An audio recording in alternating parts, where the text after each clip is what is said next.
Why is it not good to sleep under a tree at night?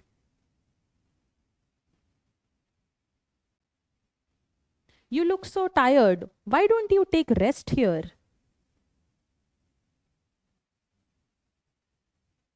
No, please don't sleep under that tree.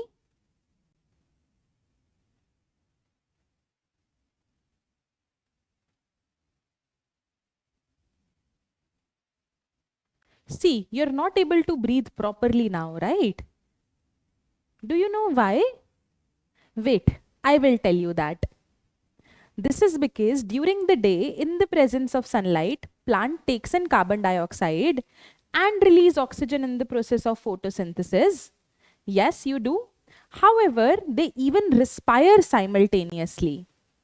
In this process, plants take in oxygen and release carbon dioxide. But the production of oxygen is more than the production of CO2 then. Hence, if we sleep under a day, then there is a very good amount of oxygen in the daytime.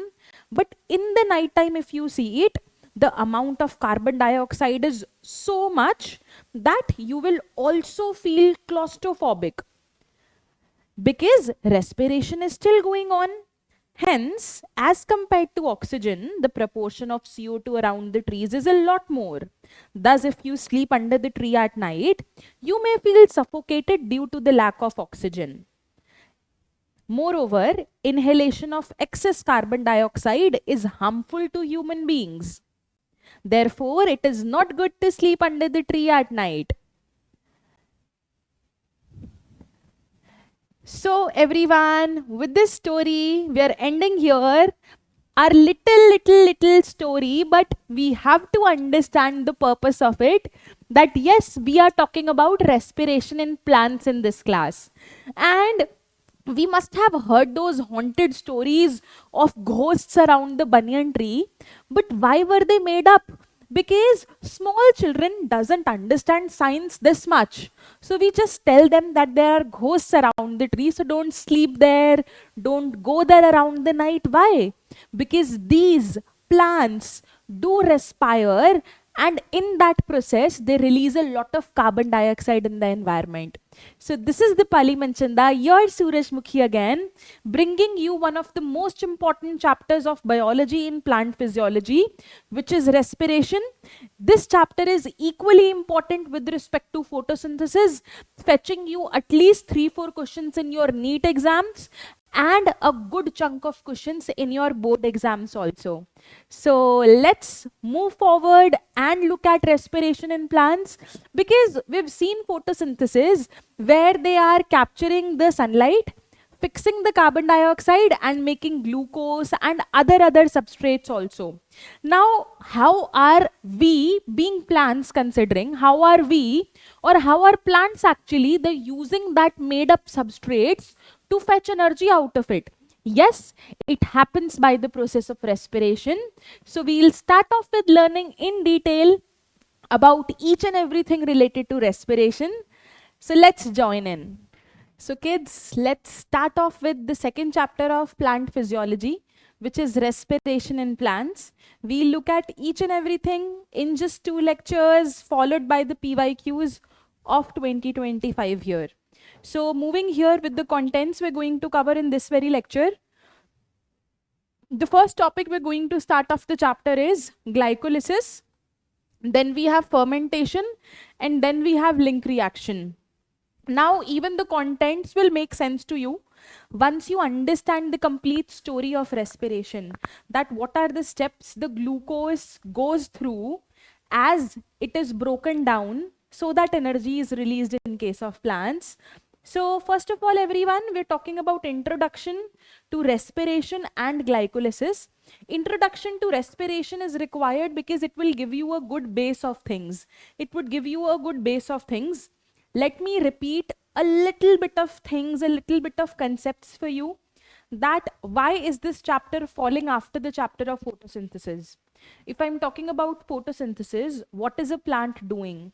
The plant is basically capturing the sunlight, the energy of the sun, fixing the carbon dioxide, using the water that we are providing it or the nature is providing it, carbon dioxide is fixed using the water, trapping the sunlight by the pigments to form what? To form glucose, and as a byproduct, oxygen is also released. So for us, it's a very good process because plants also offer us that food, and also as a byproduct, we are getting oxygen which we are breathing in and using for respiration. Now, is respiration a process that just us as human beings or animals are doing? No. Plants also respire simultaneously with photosynthesis. So in plants, as photosynthesis is going about in the daytime because of the presence of light, respiration is also continuing all the while, whether it is day or whether it is night. Next thing, now I know that some of the parts of the plant are green and hence they are able to do photosynthesis. They're able to make their own food. So the green parts can make their own food, but the other parts which are underneath, which cannot capture the sunlight, or the non-green parts which are not doing photosynthesis, they also need some food energy, and that food energy is used to carry out the general processes that the plant is doing during the day. So that energy that the plant parts require is coming by breaking the food formed by photosynthesis in the other plant parts. Now the roots are mostly non-green. So roots are getting that food from where? It's getting the food from the leaves.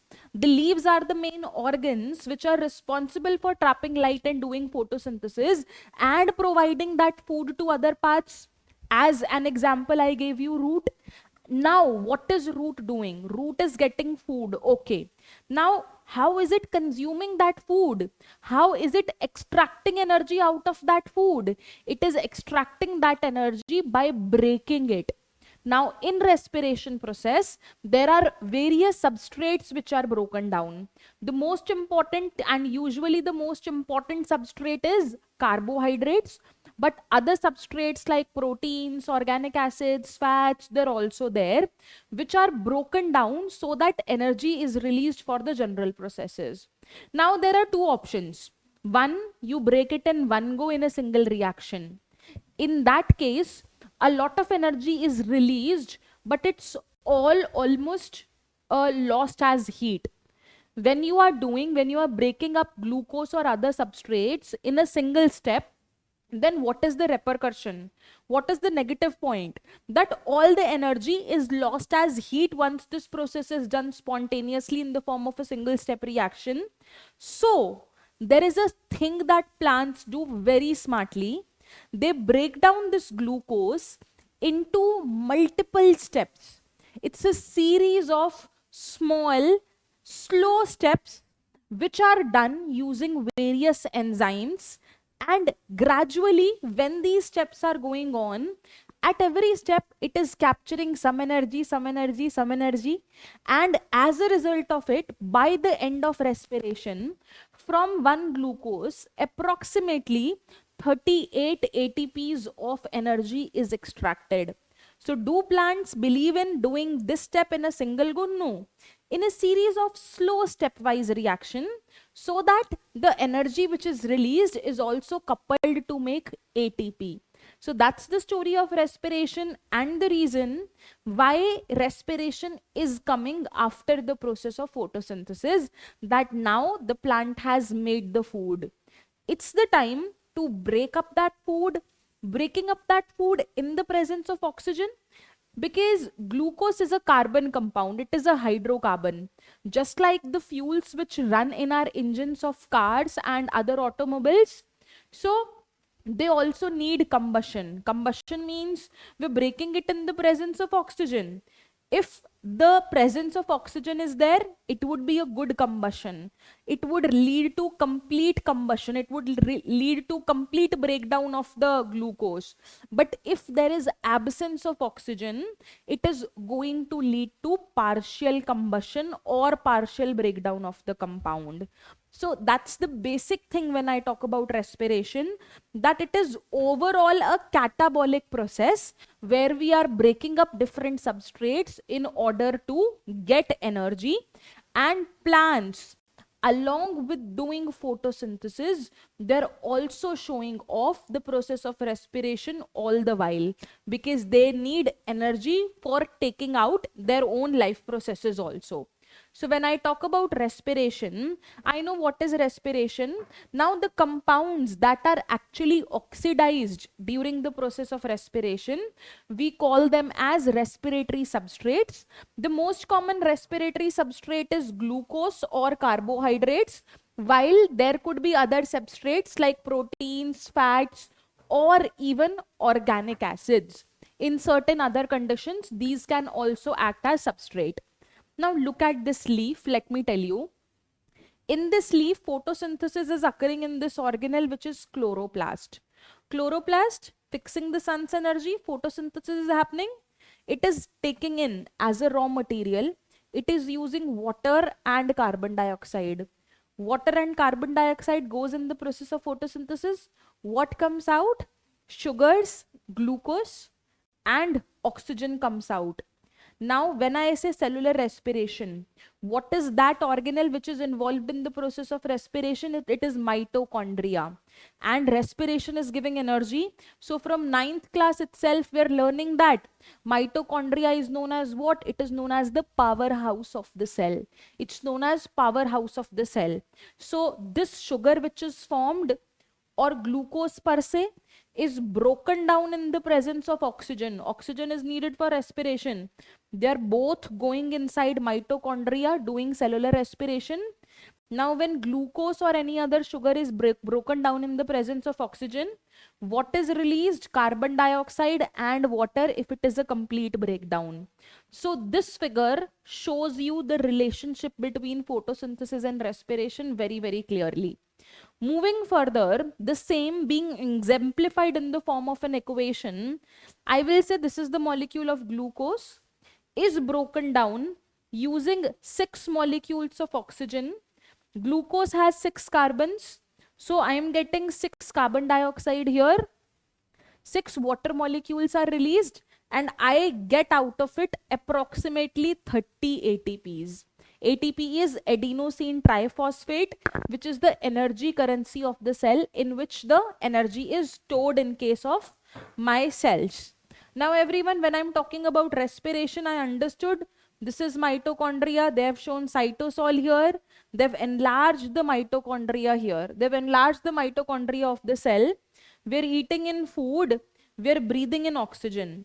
Now, if I'm talking about us human beings, so two processes are very much confusing. When we say breathing and respiration, most of the students doesn't know the demarcation between the two. So when I am saying breathing, I'm just talking about exchange of gases. I'm just talking about intake of oxygen and release of carbon dioxide. If I'm breathing, I'm taking in oxygen, I'm releasing CO2. That is breathing. But then what is respiration? The oxygen that I have inhaled, when that oxygen is breaking up the substrates of my food to release energy, that process is respiration. Okay, so I hope that the difference between respiration and photosynthesis is clear to you. Now looking at this whole structure is actually depicting the story of respiration, as I was telling you. Let me write the pointers here for you first of all, so that this is making sense. All my dear kids, when I'm talking of the chapter, I have been starting off with glucose as a molecule, yes or no? I've been starting off with glucose as a molecule. Okay, that I'm starting my journey with glucose. But so first of all, glucose will enter my process number 1, which I call as glycolysis. First of all, the first step of my respiration is going to be glycolysis. Glucose is entering this process where glucose is broken down, hence the name glycolysis. Okay. After glycolysis, we have the second step. We have the second step, all of you.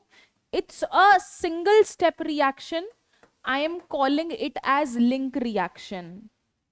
I am calling this reaction as link reaction. Here I am talking about aerobic respiration when there is presence of oxygen, because there are organisms where oxygen is absent, so they would be showing anaerobic respiration, so the steps would be different. I am talking about general aerobic respiration, glycolysis, link reaction. Now the name link states that it is linking two things. So what is it linking? It is linking glycolysis with Krebs cycle. It is linking what and what? It is linking glycolysis and Krebs cycle, this link reaction. These are the first three steps. Then there is a fourth step also which happens. The name of the fourth step, it is known as electron transport chain. So while doing the whole chapter, these four steps should be in your head, that yes, are we moving according to these steps? Are we following the right journey? So glycolysis, link reaction is going to link glycolysis and Krebs cycle. And then after these three steps are done, there is electron transport chain happening. I'll tell you the purpose of electron transport chain also. Now talking about this figure, now this and this can image each other. That's why I've written the steps. I'm talking about glycolysis. In today's class, I'll be talking about points number 1 and 2. We'll talk about glycolysis. We'll talk about link reaction. In the next lecture, I'll talk about Krebs cycle and electron transport chain. That would finish up our story. I'm talking about glycolysis first of all. In glycolysis, glucose is being converted into a compound pyruvic acid. We'll do the whole pathway, don't worry.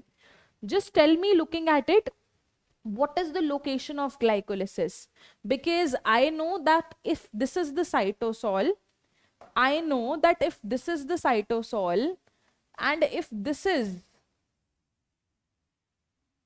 the boundary of mitochondria that they've shown us, so this glycolysis definitely is happening in the cytosol, right? It is definitely happening in the cytosol. Out of glycolysis, as I can see, I can get two things. I am getting ATP.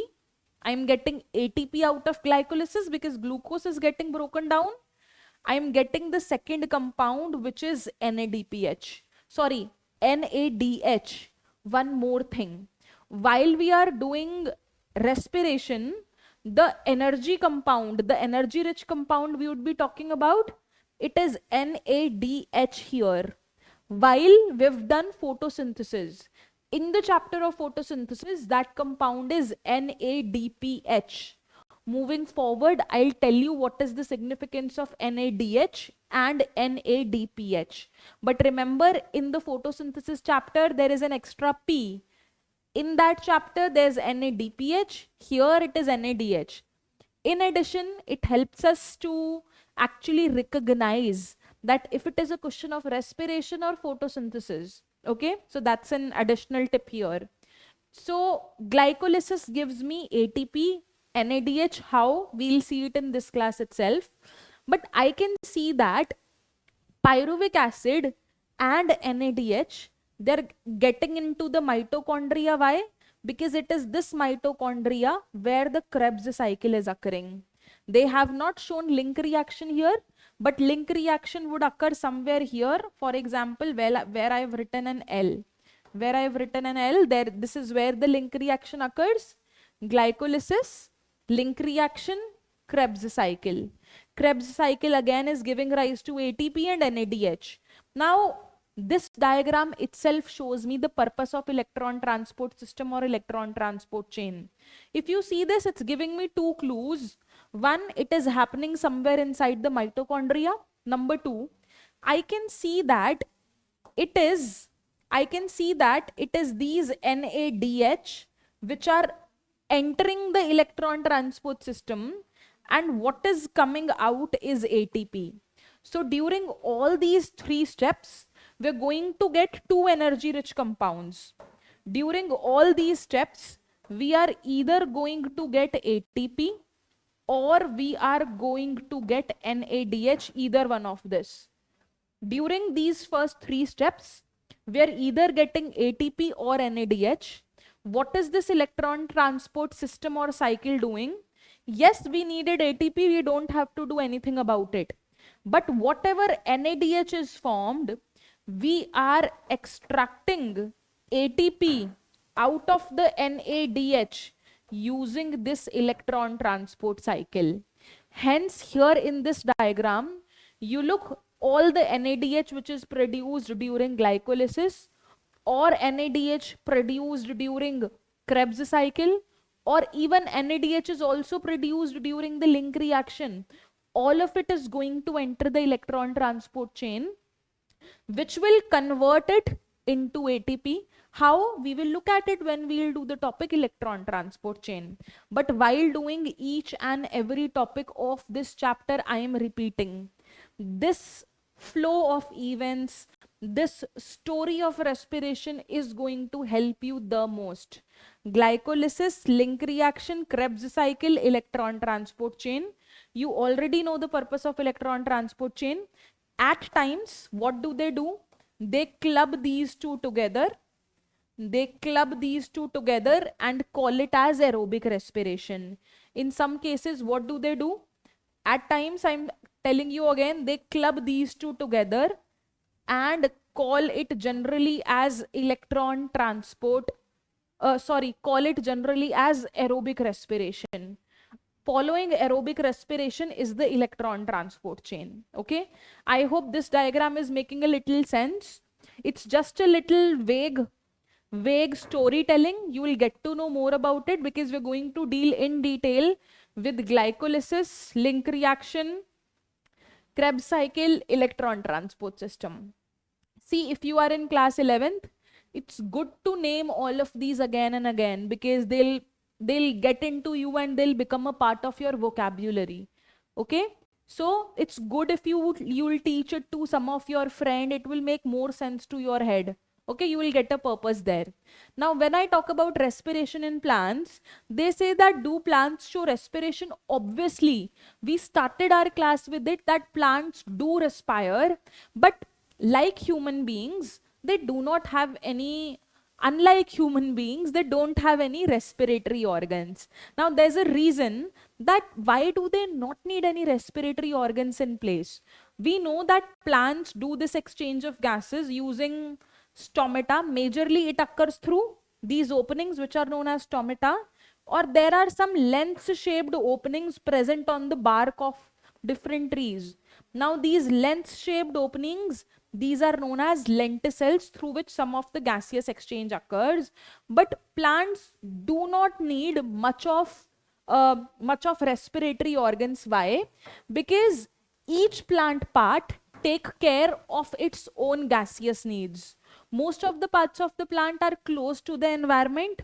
So number one reason, they take care of their own exchange needs, and hence very little transport of gases occur from one part to the other. Why? Because every part is like, I will take care of my own gaseous needs. You just give me food. You just give me food. I will take care of my own gaseous needs. Don't worry. Next, plants do not present great demands of gas exchange. They do not have great demands of gas exchange. Root, stem, leaves respire at rates far lower than animals. Why? Because animals move from place to place. They need a lot of energy. They need a lot of energy. They need a lot of oxygen to break the food.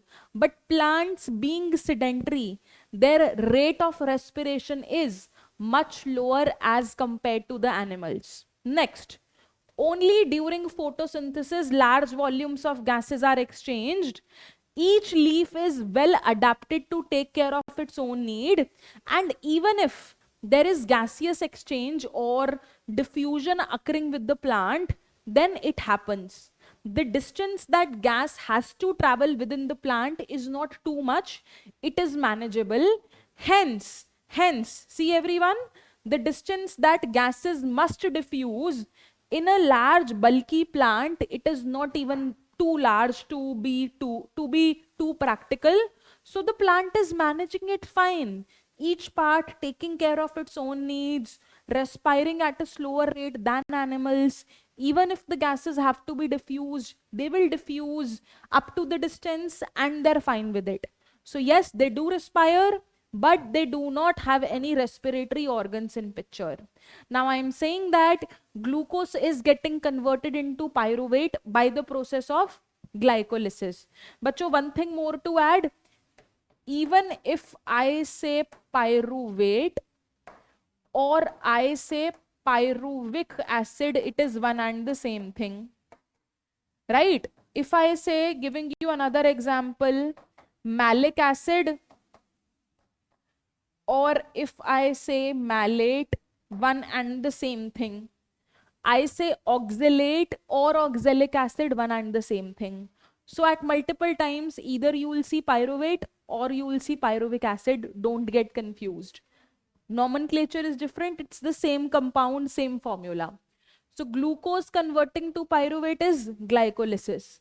After glycolysis, if oxygen is present in the environment, it would be aerobic respiration. If there's no oxygen, it would be anaerobic. This clearly tells me that when I'm talking about glycolysis as a step, it is a universal pathway.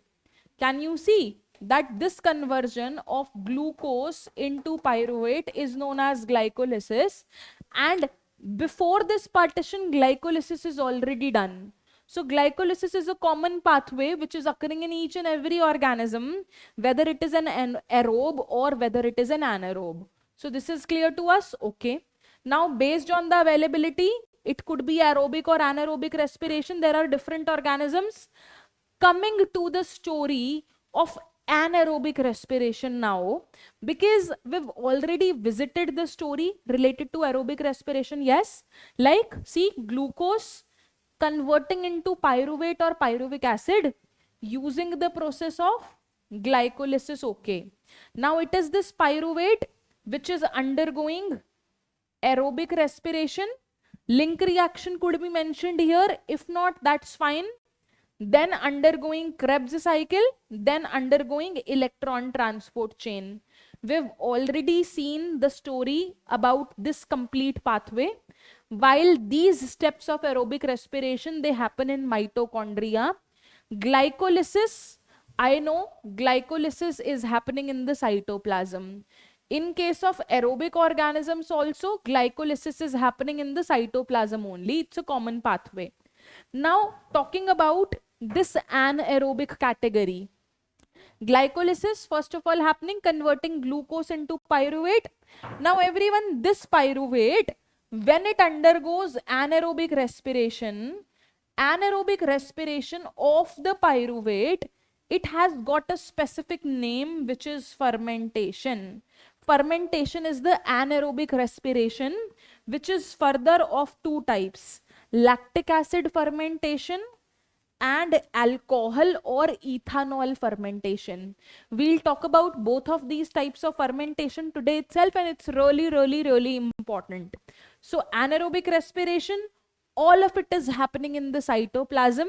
Glycolysis, and then they're showing fermentation, could be lactic acid or alcohol depending on the organism and the needs. This is the story we're going to follow till the end of this chapter. Now everyone, we're starting it off with the common pathway glycolysis, which is one of the most famous and most important topics which we have to do in detail. So let's start off with it.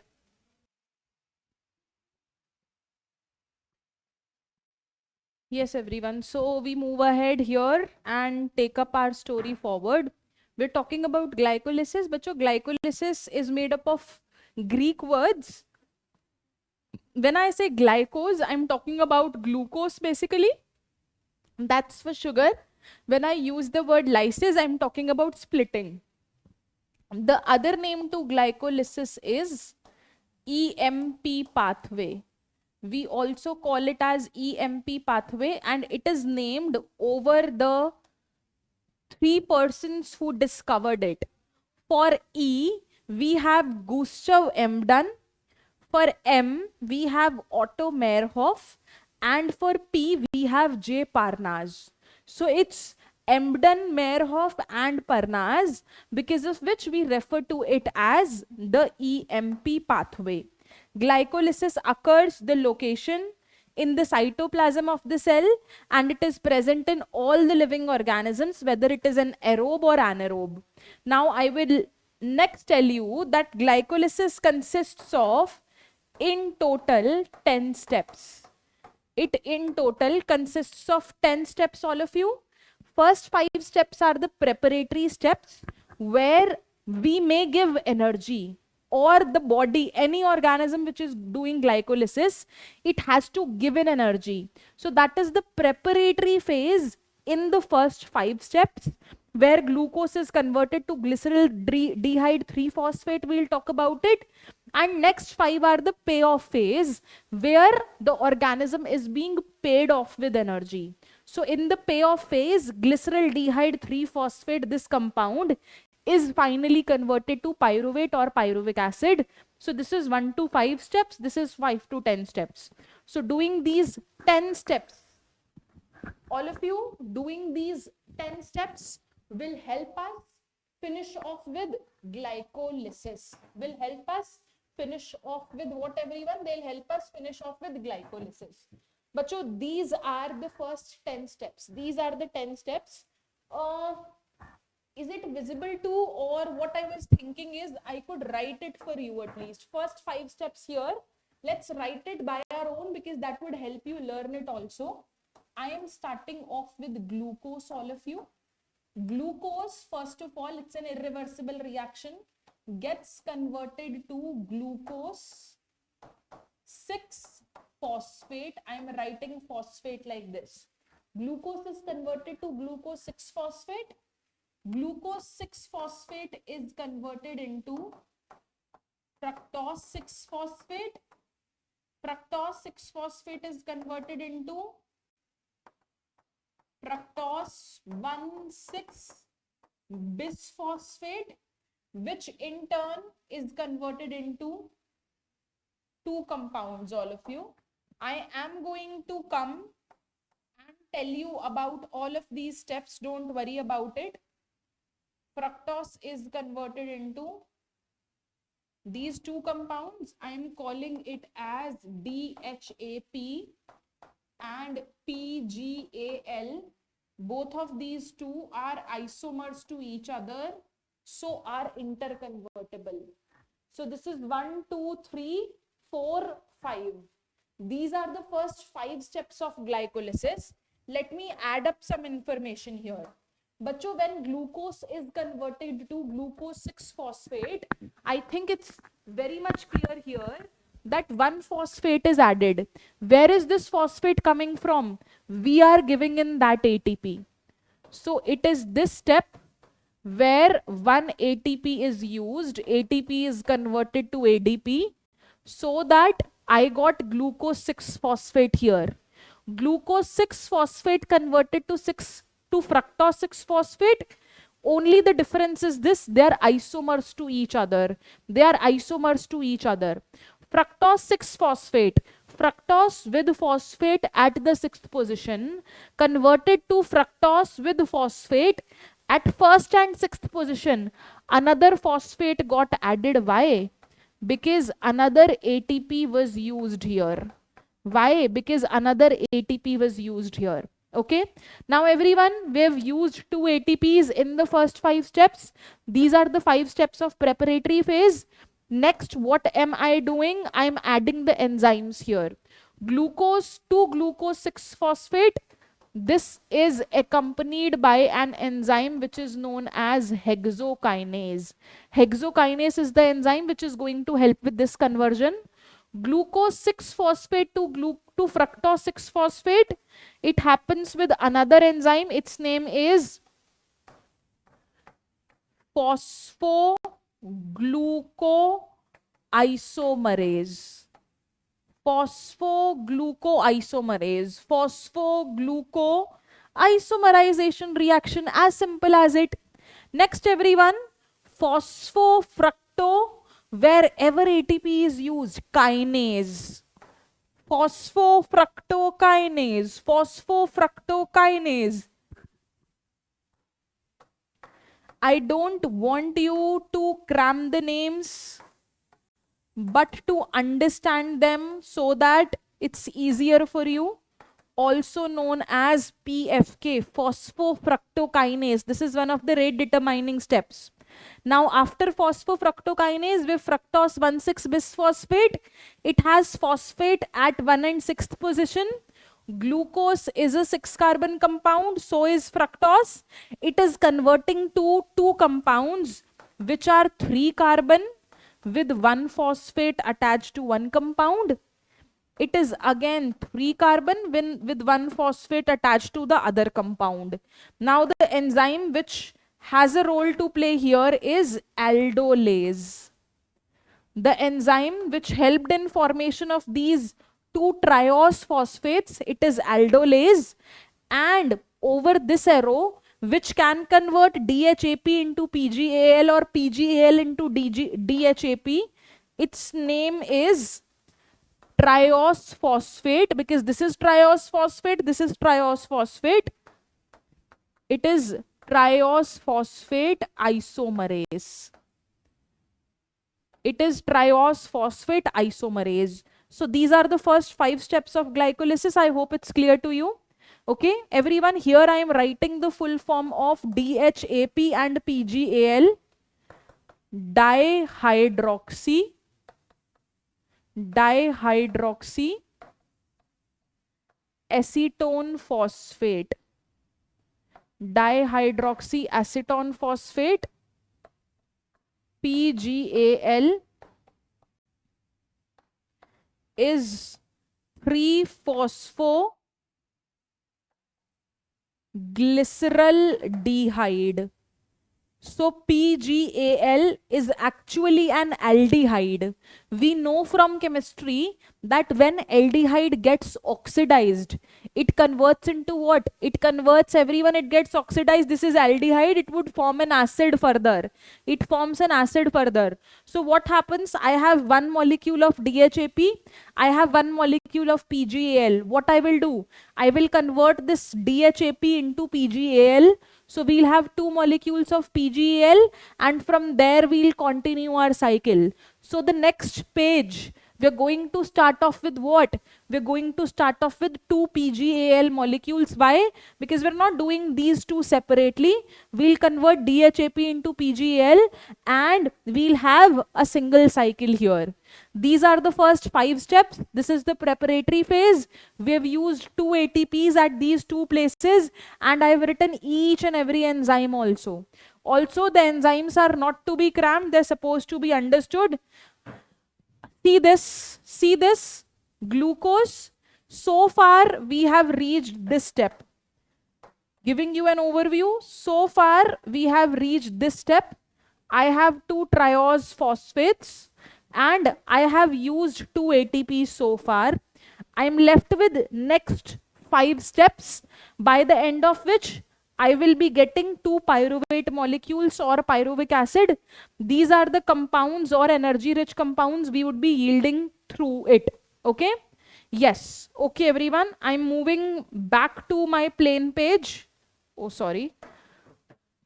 I'm moving back here because we would be starting off our journey where? From 2 molecules of PGAL now. We're starting it off with 2 molecules of PGAL. 2 molecules of what, everyone? PGAL. Let's move ahead after this. That what does it convert? Yes, it gets converted into 2 molecules of BPGA. 2 PGAL will get converted into 2 molecules of BPGA. I told you this is what? This is phosphoglycerol. Writing it for you again. Glyceraldehyde. So this is an aldehyde, if you understand. I told you when aldehyde is oxidized, when it is oxidized, it would convert into an acid. It would convert into an acid. So it's getting converted into 2 molecules as it is of BPGA. What is BPGA? 1,3-bis phosphoglycerol. glyceric acid. It is getting converted into 1,3-bisphosphoglyceric acid. Now, can you see that one phosphate was already there in phosphoglyceraldehyde? Now, 1,3-bisphospho. Another phosphate is ending. Another phosphate is added. Where is this phosphate coming from? It is coming from inorganic phosphate, which is present in the cytoplasm. And it is during this process. It is during this process that two molecules, since there are two molecules here, two molecules of NAD positive are being converted to two molecules of NADH. Two molecules of NAD positive are converted to two molecules of NADH. Everyone, for NADH to convert to NAD positive, to get converted to NADH, it requires some redox equivalents. Those redox equivalents are being donated by PGAL. And this addition of phosphate that you see here, it is done by inorganic phosphate present there in the cytoplasm. This is a very important step of oxidation. You can see that aldehyde to acid is oxidation. NAD positive to NADH is reduction. So a redox reaction occurred here. Very important step. Now, I will be moving further. 1,3-bisphosphoglyceric acid, it will get converted into 1,3-bisphosphoglyceric acid. It will be converted to two molecules of 3-phosphoglyceric acid. It is converted to 3-phosphoglyceric acid. So one of the phosphate on first position is getting removed. So what would be formed here in return? What would be formed here? I will say that here two molecules of ADP gets converted into two ATP molecules. At this step, I'm not writing it in red. I think it's less visible here. I will write it in white maybe. Yes.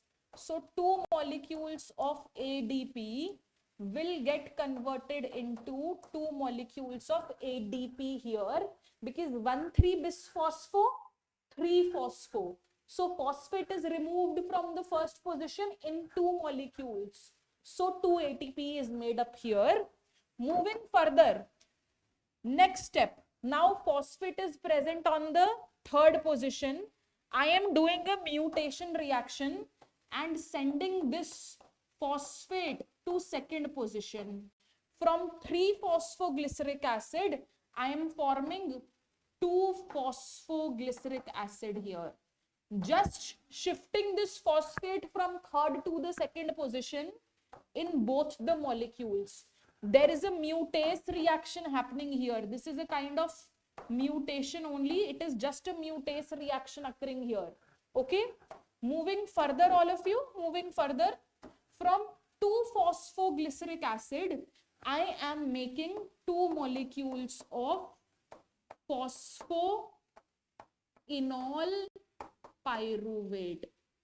I am making two molecules of phosphoenol pyruvate, and yes, there is a compound named as enolase which will be used here. There is a compound known as enolase which will be used here. From 2-phosphoenol pyruvate, I will make two molecules of, from phosphoenol pyruvate, I will make two molecules of pyruvate or pyruvic acid, because there are two phosphates present here. Because there were two phosphates present here, again from 2-ADP, I am going to make 2-ATP here, and the enzyme at this specific step, I will call it as pyruvate kinase. This is also an irreversible step. Pyruvate kinase. Most of the steps are reversible. Okay, but this very step is irreversible, and the first one too. Everyone, so 1, 2, 3, 4, 5. Last 5 steps, and what do I see? And what do I see? What is synthesized here, all my dear kids? I saw the synthesis of 2 molecules of NADH and 4 molecules of ATP. While in the first 5 steps that we've written before this, we've used 2 ATP. Used 2 ATP here and synthesized 2 NADH here, 2 ATP here, 2 ATP here. So I can say from here that the net gain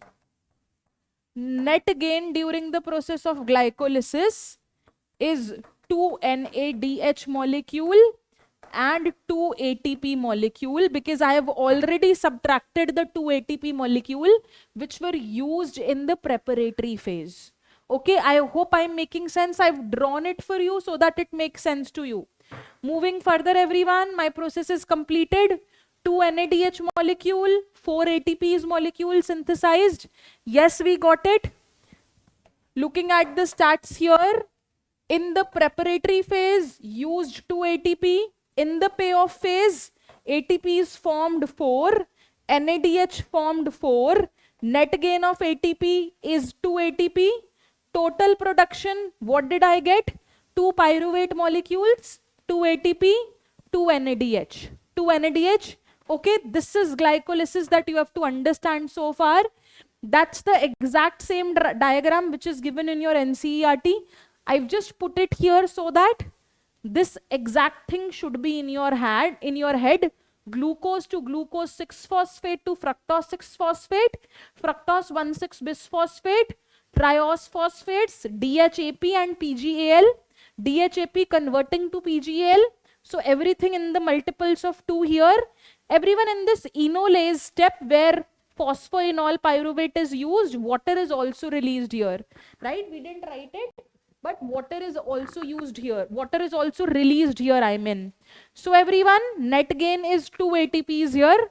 We've done glycolysis perfectly, and I am moving to fermentation now. But when I say fermentation, we already discussed that fermentation is of 2 types. One is lactic acid fermentation and the other is ethanolic fermentation. So see here, glucose to pyruvic acid, it is glycolysis. Pyruvic acid may undergo lactic acid fermentation or ethanolic fermentation. Lactic acid fermentation happen in animals, even in us also. I'll tell you when. It occurs in many bacteria and fungus. Ethanolic fermentation happens in plants, some bacteria and some fungus. Now, anaerobic respiration is the breakdown of carbohydrates in the absence of oxygen. It can either lead to ethanol production. Now, always remember what is the difference in between these two. When I'm talking about ethanolic fermentation, carbon dioxide is released along with ethanol. But in lactic acid fermentation, no ethanol is released. What is the difference? Ethanolic fermentation, what is released? In ethanolic fermentation, carbon dioxide is released, which is also used in this baking industry, all of you. Our cakes are that puffy and that nice. Why? Because of the release of CO2, which leaves those holes later, leading to that spongy feel in it. Okay. Moving ahead, all of you, see, I'm talking about alcohol fermentation or ethyl alcohol fermentation, used in making these breads, cakes, dough, and in the brewery industry also. It's used also in the brewing industry, right? Carbon dioxide is released in this process. So when I talk about ethyl alcohol fermentation, it commonly occurs in fungus and some bacteria. If I talk about a fungus, a unicellular fungus which is yeast, it can respire aerobically as well as anaerobically. When I talk about ethyl alcohol fermentation, suppose it is occurring by yeast. Now, since we're talking about anaerobic condition, so the oxidation would be incomplete. So I'll say that incomplete oxidation of glucose is achieved by anaerobic condition, and it is during this process that my pyruvate is converted to CO2 and ethanol. Yes, we just have to see this reaction and we are done with ethanol fermentation. Whenever they talk about ethanol fermentation, what do you have to remember in your head is this reaction and nothing else. So see, it is pyruvic acid, the last product that we got in glycolysis. Now pyruvic acid is oxidized only. Even if it is incomplete oxidation, it is oxidation only. So pyruvic acid is getting oxidized into ethanol, right? It is getting oxidized into what, everyone? It is getting oxidized into, can you see, ethanol using what enzyme? One is pyruvic acid decarboxylase and the next is alcohol dehydrogenase. Okay, everyone remember, first this pyruvic acid will release CO2. So the first enzyme involved is pyruvic acid decarboxylase. Then everyone, then it is alcohol dehydrogenase. In the second step, this alcohol is formed. So actually we are showing it as a one step reaction, but this conversion is a two step reaction. NADH is converted to NAD positive also, so it's being used. Okay, I hope I'm making sense. If they ask you the enzymes used in ethyl alcohol fermentation, first one in the sequence is pyruvate or pyruvic acid decarboxylase, and then it is alcohol dehydrogenase. A dehydrogenation action is happening here. Why? Because NADH is converting to NAD positive and CO2 is a peculiar product which is formed here. This is nothing but the alcoholic fermentation we were talking about. This was the alcoholic fermentation we were talking about. But so there is another type of fermentation. I'll talk about it first, which is lactic acid fermentation.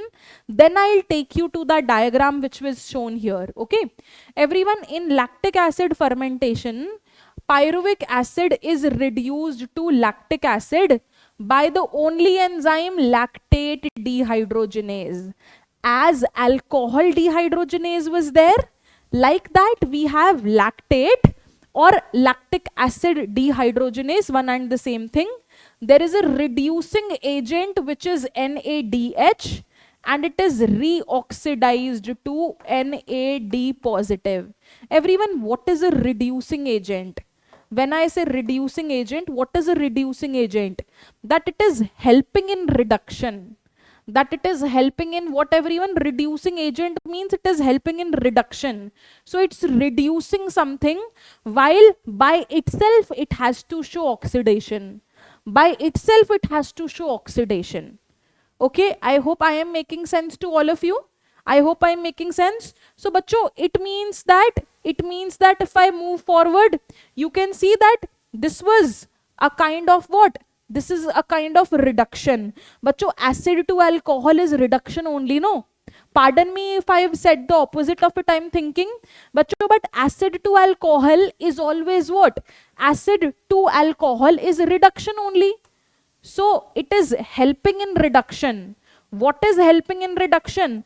NADH is helping in reduction. NADH is the reducing agent.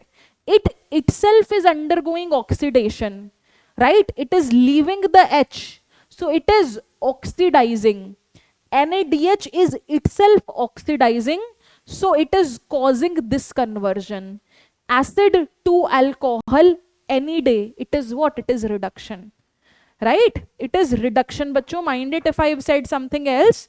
Moving to lactic acid, yes, they told us that the NADH we are using multiple times, it is acting as reducing agent. It is helping others reduce by itself showing oxidation. By itself showing oxidation, this can become a very good question, bacho. This can become a very good question. Next, now when glucose is later on converted to lactate or lactic acid, this is the ATP and the NADH. You can see that NADH is being used here and only 2 ATP is formed during the process. We'll come to fermentation later also by the end of the chapter, and we'll definitely discuss that the net gain of ATP during fermentation is only 2 ATPs. Now there's a question here. that why do we face muscle cramps during strenuous exercise, when we are exercising rapidly, when we are not taking a breathe in between while we are running or exercise, we often tend to have some cramps. What are the reasons of those cramps happening? What is the reason of those cramps? So by a matter of fact, when we are exercising and we're not taking enough oxygen while breathing in, not giving in spaces, our body shifts to anaerobic respiration.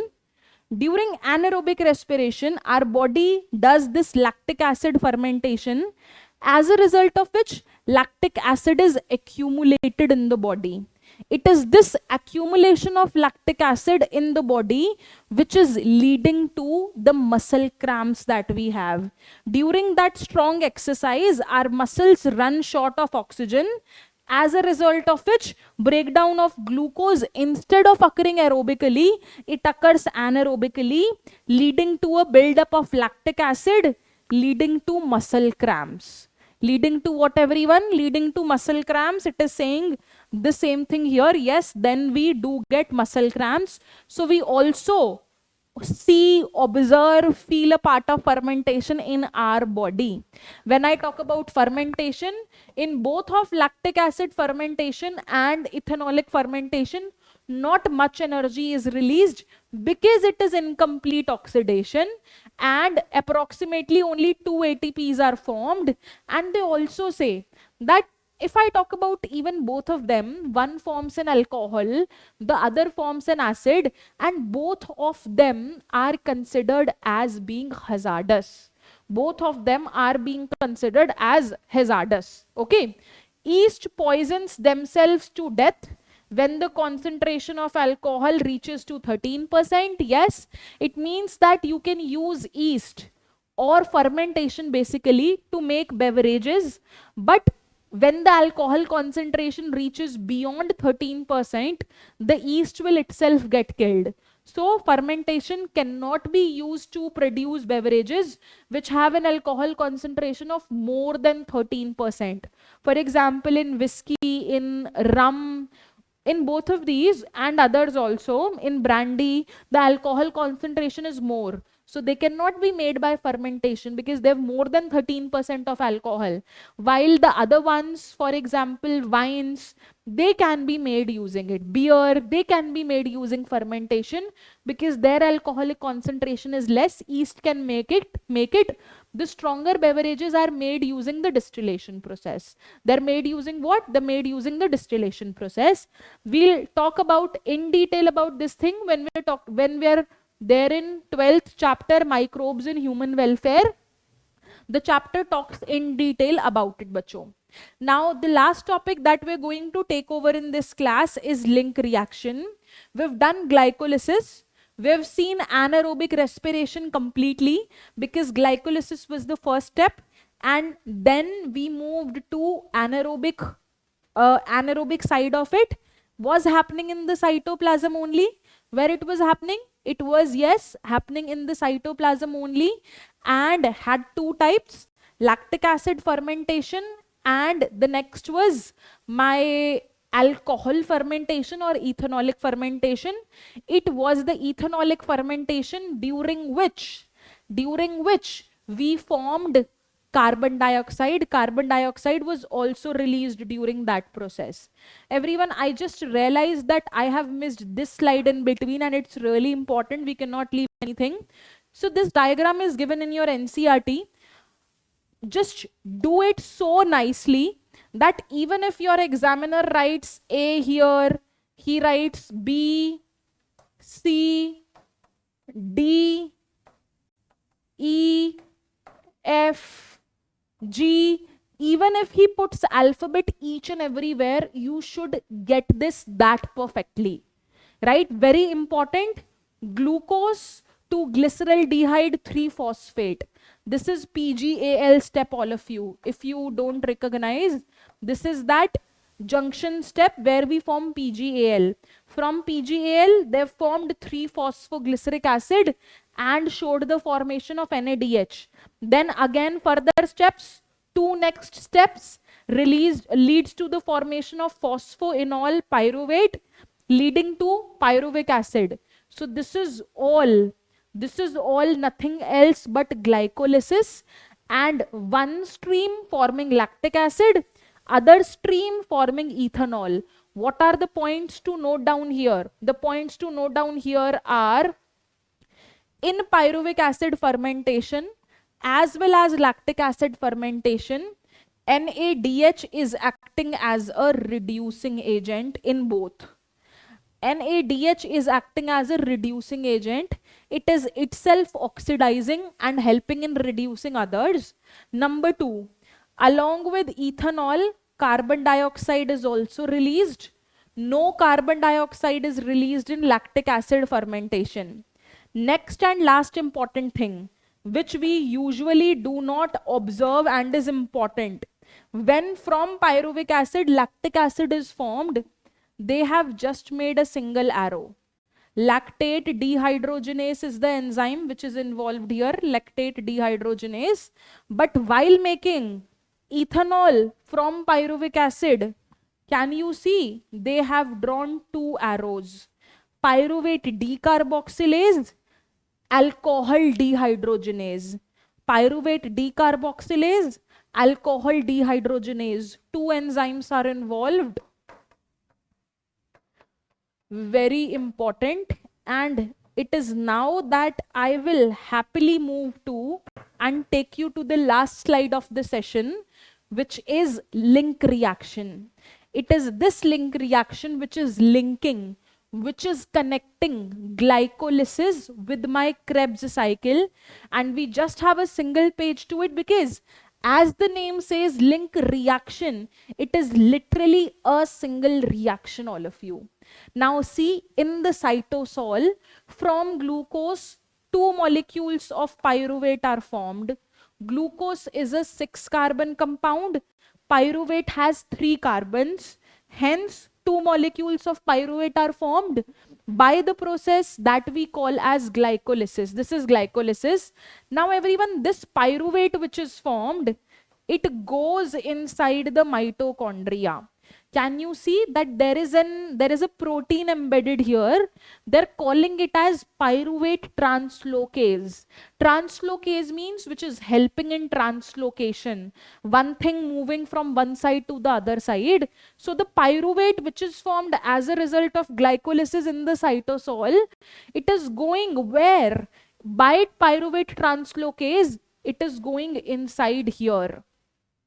Can you see? Pyruvate has reached here inside my organelle responsible for cellular respiration, which is mitochondria. Now everyone, what is link reaction? Pyruvic acid, that pyruvic acid will combine with coenzyme A, takes up NAD positive and forms my star compound, which is acetyl coenzyme A. It is this acetyl coenzyme A which is going to enter into the Krebs cycle. Now, pyruvic acid was a 3-carbon compound. Acetyl coenzyme A is a 2-carbon compound. To balance this, one molecule of CO2 is released. NAD positive is reduced to NADH. This is reduction happening here. NAD positive is reduced to NADH. I am getting energy. Aerobic respiration has already started. So I've already started getting energy in the form of NADH, and this is acetyl coenzyme A which is going to enter into my Krebs cycle. All of you, this marks the end of our class, and this reaction you see, it is catalyzed by the enzyme pyruvate dehydrogenase. Again, from when you see dehydrogenation occurring and pyruvate is there, it is pyruvate dehydrogenase. Mg2 positive is also used here. I am going to start off my next lecture with this slide only, or with link reaction, because yes, it is linking my glycolysis with Krebs cycle. So we'll just pick it up to make the start to the next lecture also.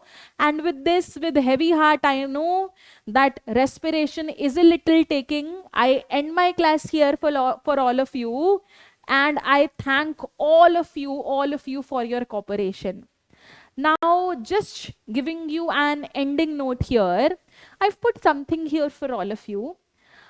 If you want to get to the top, you will have to take the stairs, because when we are giving the NEET exam, when we are in this journey, we've got no lift, we've got no elevators. And if you will say, ma'am, describe what is this stair? Stair was nothing else but a single class that you take. A single class that you take online, offline, or a minor doubt session you take, or a minor analysis of the paper that you do. That is a stair which will take you closer to the goal.